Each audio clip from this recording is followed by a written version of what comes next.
Bonjour, hi. How are you? It's been a minute, like a few months, since I've done a Tea with Me interview video for the channel. The truth is, summer was hot, and I just didn't want to film my goth and hot weather face. I had some technical challenges, and here we are. Now it's fall, which is the perfect time for tea, and I had an opportunity that really made me want to restart the series, a chance to talk to a member of The Damned. The Damned, OG punk rockers from England, like ground zero for this music and subculture that changed my life. Also goth music and style icons, from lead singer Dave Vanian, the gentleman vampire, to albums like Phantasmagoria and the Black Album.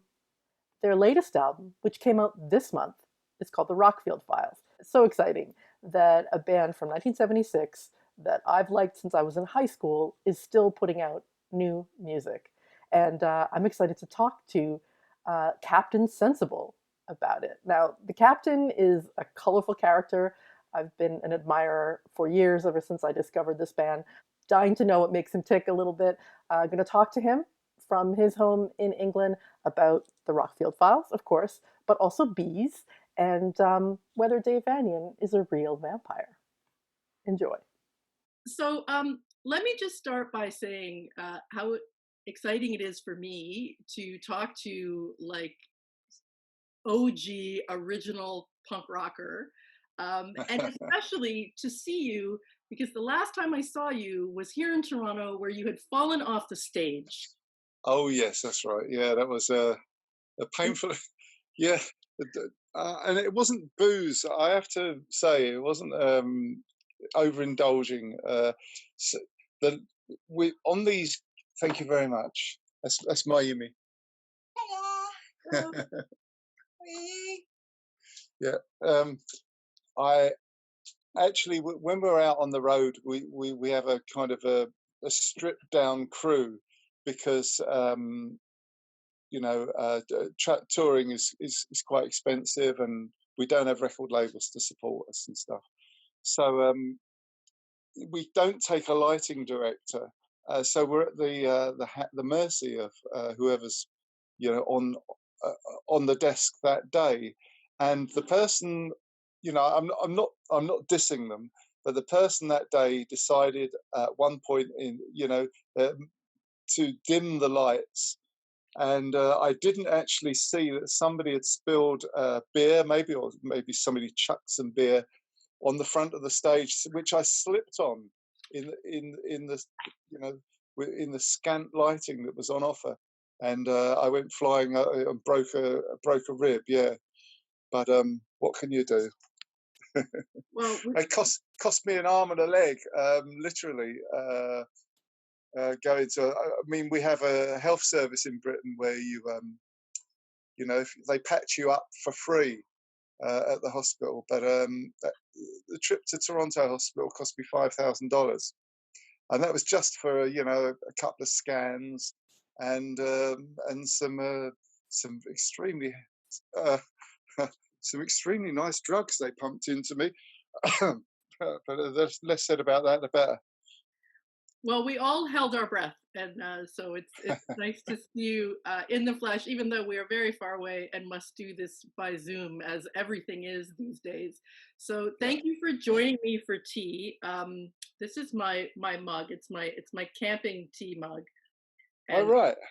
I just went with very basic English breakfast today. A little bit boring, but Did you? yeah. Okay. This is my mug. It's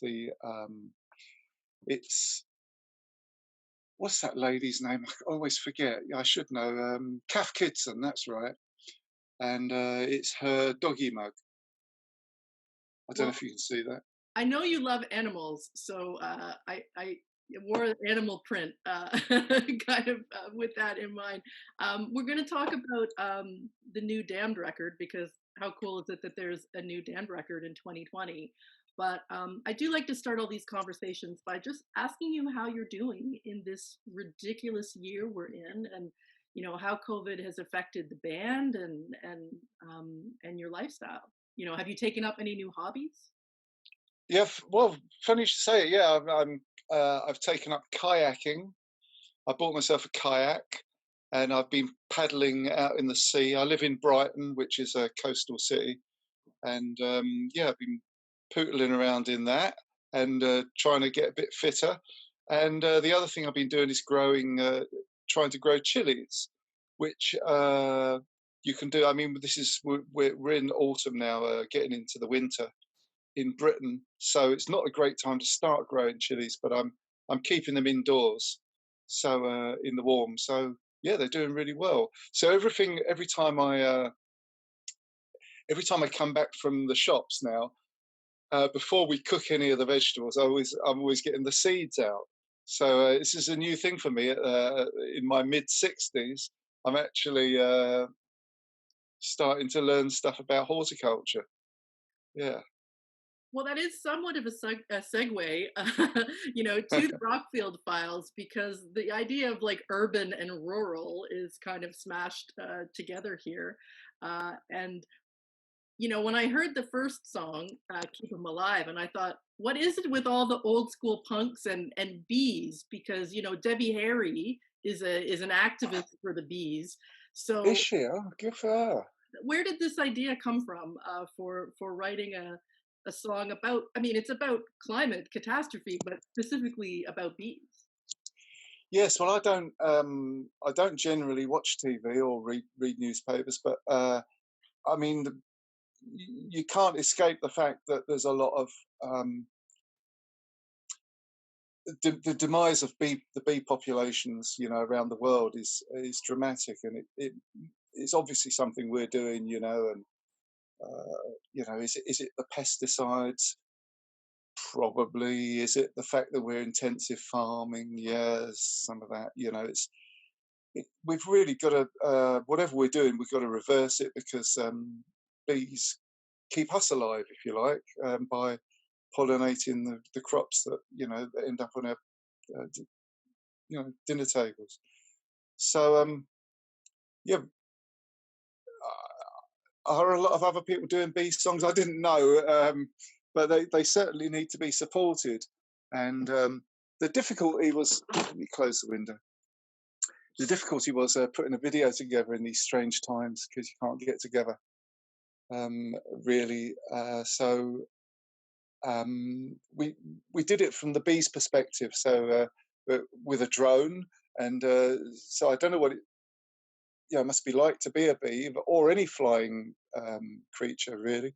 But can you imagine being a seagull or a pigeon or whatever? It must be so exhilarating, swooping and soaring over the trees and hedgerows and stuff like that.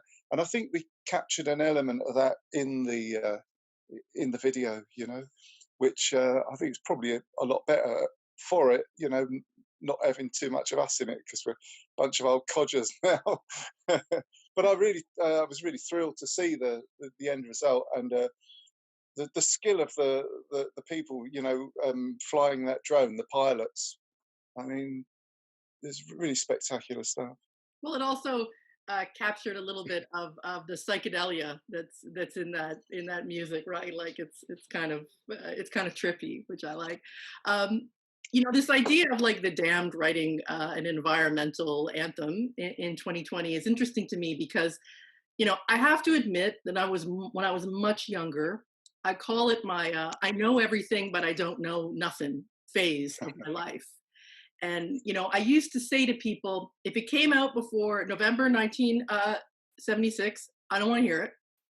And like New Rose to me was like the start of all good music. And then of course you grow up and you realize that's not true, and you discover rockabilly, and all these David Bowie Yeah. things from the past. But I was very convinced that all good music started with your band and with that song. And I loved being able to get up and prepare for work today and listen to the Black Album. Which when I think of Rockfield, I think of the Black Album. What made you want to go back there? It's my understanding that the Black Album was a fairly positive experience for you. Some of the albums were a bit more tumultuous, but you had a good time there, right? Why did you go to Wales to make a new record? Right. Why didn't we go back earlier? Would be, yeah, the question really for me, because it was such a creative place, and everything we did there was good, really. And I mean, not that we've done garbage since then, but it was just it's just it's a farm in the middle of nowhere in beautiful hills of Wales. There's a town about 2.5 miles up the road, with some oldie worldy pubs, and the people around there, are genuinely friendly, fun, eccentric people. And then there's the animals, the cows, and the rest of it. So, and they let us use the horses, and so I mean, I got on one back in the day in the '80s when we did the Black Album, and they put me on back to front, and then I think Rat Scabies slapped the horse on the backside, and I was careering across this field, backwards, and it's pretty scary stuff. I mean, I think the horse was, probably laughing at my misfortune. I don't know, but I didn't get tossed off the horse, but anyway, so it's a brilliant place, Rockfield, to go to and to make a record, and plus the fact there's nothing else to do there. Pretty much after the pubs close, you just have to work through the night, and it's so you just it's really inspiring and fun and crazy place. Yeah, I remember Lemmy there, and Bad Manners, and other bands that, because there's 3 studios in the complex. So we'd hobnob with the other musicians, and I do remember a disgraceful incident that Paul always brings up, Paul Gray. There was a band called the.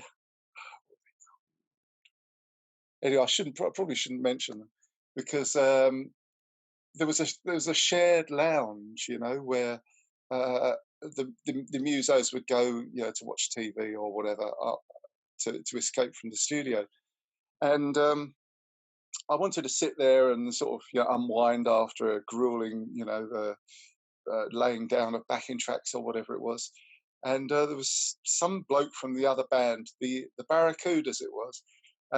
He was there snogging on the sofa with his girlfriend, and I thought, it was bloody cheek. I want to sit down on that sofa. How can I get rid of them? So Mr. Vanian brought it to my attention that outside the stables there was a wheelbarrow full of horse manure, which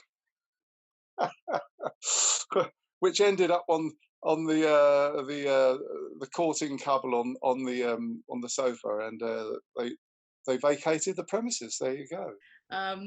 You mentioned Dave Vanian, who will be familiar to a lot of my viewers as like the gothic icon that he is. And when I listen to this new record and I listen to his voice, and I think, is he, and you have to be honest with me because we're friends now, we've had tea, Yeah. is he an actual immortal vampire? Because he's not aged. No, it's speaking as a singer myself. Well, I used to be able to sing anyway, a little bit, but never the way Vanian does. The guy is just he's so lucky to have the dulcet tones that he has, and it hasn't diminished at all in all these years. The bloke's voice is just immense, and it's a privilege kind of to be able to write songs that he ends up singing. So I always lucky to have ended up in a band with a bloke. Well, I would like to point out that you didn't actually answer my question, so I'm All going right. to say that is Okay. still a mystery of the universe. Yeah, go for it. Until I hear otherwise, if he's a real vampire or not. Oh, he did. I tell you what, he doesn't like it when I rehash this old tale, but it's true. I was walking along his street one day, and I was living just around the corner in Islington, and he had a basement flat, and I saw him lifting some furniture up the steps from his basement flat, and it was on the stuff was on the pavement. I said, well, what's going on, Dave? What are you up to? And he said, I've just been flooded, sewage came up through the drains, and I've got 2 inches of flood water in my flat. Can you help me get these things up? So sure, yeah. I was carrying furniture up for him, and then we got to and the water was draining away. It stopped raining and that, and the water was draining away. But we had to shift this sodden carpet. Underneath the carpet was this big old magical pentagram, and I said to Dave, I didn't know you were into the occults and all this stuff. I know, duh, stupid or what, because he had a cat at the time, a black cat called Demon, which he trained to attack anyone who came round. He used to claw my shoulders. He used to jump off the curtains and claw me on the shoulders. Anyway, so I said, I didn't know you were into the occult, Dave. And he said, oh, what is that? What is that? Must have been the previous owner of the flat. Nothing to do with me. So you believe whatever you want. I know what I know what I think. Well, thank you for sharing that. I know we don't have too much time, so I need to ask some questions of the captain. And who is your style icon, either growing up or today? I mean, this yellow and yellow, this is not by accident. You've always had a strong personal style. And, I pulled this out today, and it's like, you had your Gothic moments. Yeah. But mostly you were just like a wild child of your own creation. So who's a fashion icon to you? Well, I'll tell you, first of all, the yellow thing, if you can see the ceiling there, I saw a photograph of a Japanese art gallery, which was painted in exactly this style. So I decided to do it. The yellow thing, it's just my football team's away kit. But generally, for me, style-wise, I mean, I'm the least stylish. I just, if anything, I was an old. When I was buying records this is the best way I can explain it. I was buying glam rock records by Bowie and T-Rex, Slade, Sweet, the Glitter chap that we can't mention. It was. I always thought, and I was practicing the guitar at the time. I always thought I'd end up in a band like that, and I'd be wearing outlandish clothes, colourful, I mean, basically punk rock came along, but I didn't drop my dreams of, the crazy, colourful, wacky clothes. So basically, I'm a punk, if you like, I'm a glam rocker in a punk group. I love it. I have two last questions for you. One is a follow-up on clothes. Like, what was the best secondhand find that you ever got, either because it was really good bargain or really interesting? Did you have a favorite? Crikey. I used to like any old uniforms, especially of a nautical persuasion. So I suppose that's where I got my silly name from, Captain. I mean, and the sensible thing's obviously ironic, because I'm not particularly sensible, especially when I've had a couple of beers and the embarrassment threshold just goes out of the window. Just never bothered me. I mean, the being on stage thing, if I goof up, if I end up naked or I forget the words or fall off the stage, it's just one of those things. It's, being Captain Sensible, you can do pretty much whatever you want. Well, there is sometimes a pearl of wisdom in the humor of the captain. The first song of yours that I ever heard was The Happy Talk, which I didn't know came from a musical. I just saw the music video. And, right. And often in my life, I've quoted this part of the song, and it's my last question to you, is it always stuck with me, this line, you have to have a dream. How else are you going to have a dream come true? Yeah, so yeah. It's 2020, and the damned is still fucking out there, which is outrageous, but also amazing. Like R.I.P. Lemmy. There's so many people that are gone. Yeah. What does the captain dream about now? Like, what's the dream come true that you haven't yet achieved? Right. Good question. I dearly love to get out and do some more gigging, because it's been my whole life for the last 40 odd years. Odd being the operative word there. I feel really privileged and lucky to have caught the tail end of a really magical time, I think, for rock and roll. You know, where a record was a record, it was a real physical thing, and you go in the studio and the record label would let you make whatever album you wanted to make. You could really experiment and, you know, go on a musical adventure. So but having said that, you know,